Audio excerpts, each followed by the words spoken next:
ردت أسرة صلاح السعدني على أنباء تدهور الحالة الصحية للفنان بعد تعرضه لوعكة صحية مفاجئة، حيث خرجت الأسرة عن صمتها وأكدت أن كل ما يتردد بشأن الحالة الصحية للسعدني هو أمر عار تماما من الصحة، ووصفهم مطلقي هذه الشائعات بالإرهابيين الذين يدمرون الأشخاص بنشرهم أخبار كاذبة من أجل إثارة البلبلة.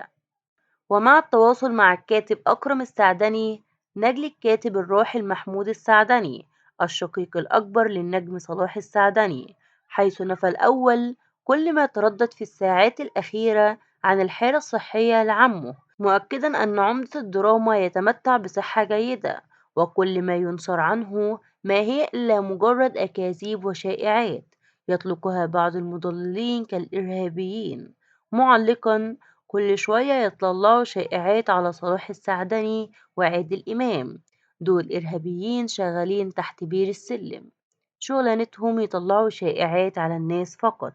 ومن جانبه نفى أشرف زكي نقيب المهن التمثيلية شائعات تدهور الحالة الصحية لصلاح السعدني، مؤكدا أن ما يتردد بشأن تعرض السعدني لوعكة صحية غير صحيح بالمرة،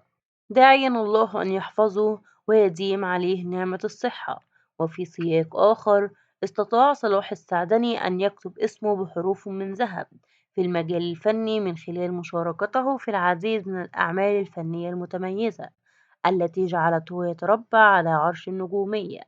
حيث امتلك السعدني في حقيبته الفنية أكثر من 200 عمل فني، منهم ليالي الحلمية والبطنية والإخوة الأعداء وتحت الصفر وزمن حاتم زهران ولعدم كفاءة الأدلة وملف في الآداب والزمار.